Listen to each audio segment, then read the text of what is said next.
শীত মানেই মোমো, আর শীতের সময় মোমো খেতে একটু বেশি ভালো লাগে। আর এমন সহজ একটা রেসিপি আজকে শেয়ার করব, যে কেউ দেখে বানিয়ে খেতে পারবেন। সাথে কিন্তু সসের রেসিপি থাকছে, চিলি অয়েলও থাকছে। আর এত সহজ, দেখেই বলবেন এটা তো কোনো ব্যাপারই না। যখন দেখবেন তখনই বানিয়ে খেতে পারবেন। হ্যালো এভরিওয়ান অ্যান্ড আসসালামু আলাইকুম। নতুন ভিডিওতে স্বাগত। মোমো বানানোর জন্য লাগবে চিকেন। ফ্রিজ খুঁজে একটু চিকেন পেয়েছি, তাই নিয়েছি। এখন এটা কিমা করার জন্য ব্লেন্ডারে দিয়ে সহজেই কিমা করে নিব। চাইলে কিন্তু এটা হাত দিয়েও করতে পারেন, তবে এত কষ্ট করার কি দরকার, তাই আমি ব্লেন্ডার দিয়ে করে নিলাম। দিয়ে দিলাম গাজর কুচি, পেঁয়াজ কুচি আর মরিচ কুচি, স্বাদ মতো লবণ আর গোলমরিচের গুঁড়া। দিয়ে দিলাম একটুখানি সয়া সস আর গরম তেল দিয়ে দিলাম 2 টেবিল চামচ। এখন ভালো করে মিক্স করে নিতে হবে। এই মোমোটা আবদার করেছিল আমার বোন জামাই খেতে। যখন বাহিরে খেতে যেতে চেয়েছিল, তখন আমি বললাম কি দরকার বাহিরে যাওয়ার, নাকে তেল দিয়ে ঘুমিয়ে যাওয়া, সকালবেলা উঠেই গরম গরম মোমো খাও। যাই হোক, আদা রসুন দিতে ভুলে গিয়েছিলাম, তাই একটু আদা রসুন দিয়ে ওটাকে রেস্টে রেখে দিলাম। এরপরে 1 কাপ ময়দা দিয়েছি স্বাদ মতো লবণ আর একটা ডিম। এরপর পানি দিয়ে খুব ভালো করে মথে নিতে হবে, যাতে সফট একটা ডো তৈরি হয়ে যায়। সফট ডো তৈরি করে নিলে কিন্তু দেখবেন রুটি বানাতে খুব সহজ হয়। সকাল সকাল আমি এতগুলো একা একা করব, তাই আমার মাও ছিল সাথে। এবার তৈরি করে নিলাম চিলি অয়েল। চিলি অয়েলের জন্য চিলি ফ্লেক্স দিয়ে দিয়েছিলাম, আর দিয়ে দিয়েছিলাম শুকনো মরিচ, সাদা তিল আর গরম তেল দিয়ে দিলাম, একদম টকবক করা গরম তেল। ওহ, কি সুন্দর একটা কালার এসেছে। নেড়ে চেড়ে এটাকে রেখে দিব এক সাইডে। পরে আবার তৈরি করে নিব সস। এবার এদিকে দেখি আমার মা গোল আকারের একটা রুটি বানিয়ে রেখেছে। সহজ বুদ্ধি করে আমি আবার একটা স্টিলের গ্লাস দিয়ে ছোট ছোট মোমোর রুটি বানিয়ে নিলাম। এরকম রুটি বানিয়ে নিলে কিন্তু সহজেই মোমো বানানো হয়ে যায়, আর তত বেশি ঝামেলাও নাই। এবার রুটিগুলোর মধ্যে আমি এখন চিকেন পুর দিয়ে দিব। 1 চামচ চিকেন পুর দেব, আর সহজেই কিন্তু এই মোমোর ভাজটা শিখে নিতে পারবেন। আসলে এই মোমোর ভাজ দেখানো বা বোঝানোর কিছুই নেই, চোখের পাওয়ার দিয়েই দেখে নিতে হবে যে কিভাবে আমি এই ভাজটা দিয়েছি। আর এত সহজ ভাজ, এটা মনে হয় যে কেউ পারবে। আমি কিন্তু বোঝানোর জন্য আরও একটা ভাজ দিয়ে নিচ্ছি।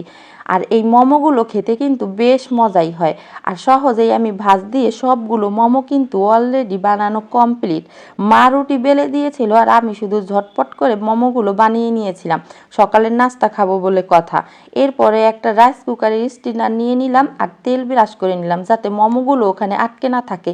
এরপরে চারদিকে ফুলাকারে সাজিয়ে নিলাম মোমোগুলোকে। এগুলোকে এখন ভাপ দেবো। রাইস কুকারে কিন্তু আগেই পানি বসিয়ে গরম করে নিয়েছিলাম। এবার শুধু ঢাকনা দিয়ে 4-5 মিনিট সিদ্ধ করে নিব। এখন বানিয়ে নিব মোমো খাওয়ার জন্য সস। দিয়ে দিলাম সয়া সস 2 টেবিল চামচ, সাথে দিয়ে দিলাম 2 মুঠা পরিমাণে ভিনেগার, হোয়াইট ভিনেগার। আর এখান থেকে স্বাদ মতো দিয়ে দিতে হবে চিলি অয়েল, যে যেমন ঝালটা পছন্দ করেন। তবে আমার কাছে হোয়াইট ভিনেগারটা দিয়ে এই সসটা খেতে কিন্তু দারুণ লাগে।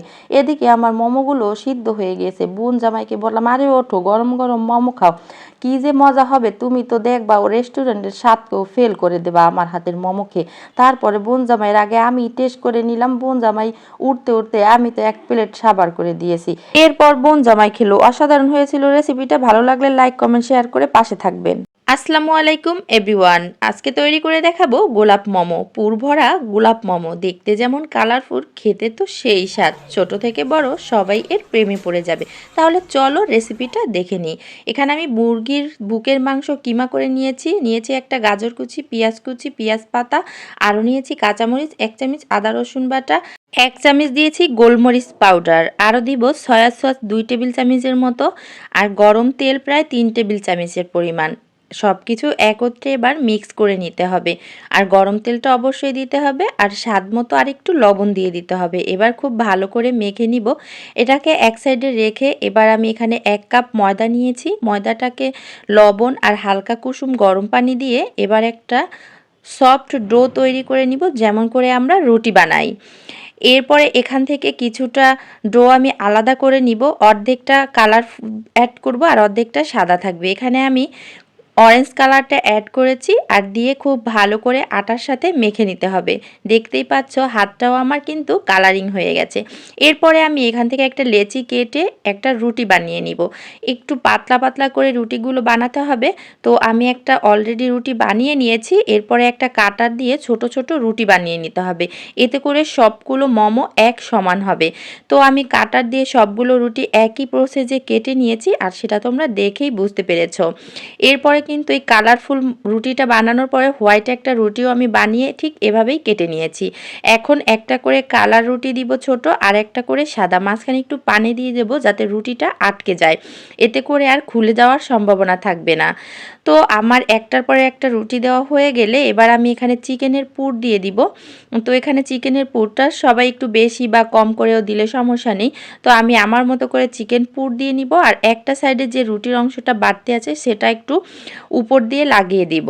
এভাবে করে দিলে মোমোগুলো নিচ থেকে আর পুরটা বের হয়ে যাবে না, আর ঠিকভাবে সেট হয়ে যাবে। এবার অপর সাইডটা থেকে আমি মুড়িয়ে নিলে কিন্তু তৈরি হয়ে যাবে আমার কালারফুল মোমো। আর দেখতে যেমন সুন্দর, বানানো কিন্তু খুবই সহজ।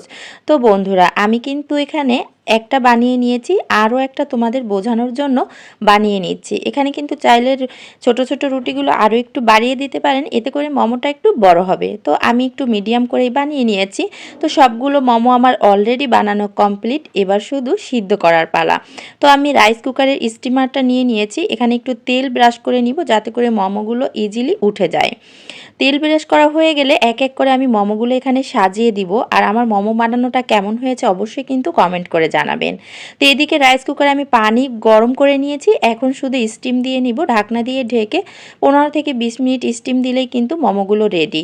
ভাপ দেওয়ার পরে দেখো চিকেনের পুরগুলো উপর দিকে ফুলে উঠেছে, আর একদম পারফেক্টভাবে ভাপ দেওয়া হয়ে গিয়েছে। এবার আমি নামিয়ে নিয়েছি, আর দেখো মোমোগুলো কিভাবে ফুটে উঠেছে। তো এবার আমি টমেটো সসের সাথে পরিবেশন করব। আর আমার ছেলে তো এই মোমোটা পেয়ে খুবই খুশি, আর এত মজা করে খাচ্ছে সেটা দেখেই বুঝতে পারছো।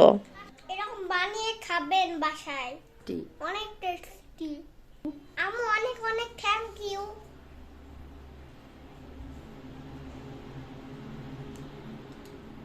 আমার ছেলে তো মোমোটা পেয়ে ভীষণ খুশি হয়েছিল, আর এত টেস্ট হয়েছিল যে আর কোনো সসের প্রয়োজন ছিল না, টমেটো সস দিয়েই অনেক মজা লাগছিল। তো বন্ধুরা, এই ছিল আমার ছোট্ট একটা ভিডিও। আশা করছি তোমাদের ভিডিওটা ভালো লেগেছে। ভালো লাগলে অবশ্যই লাইক, কমেন্ট, শেয়ার করে আমার সাথেই থাকবে। আল্লাহ হাফেজ।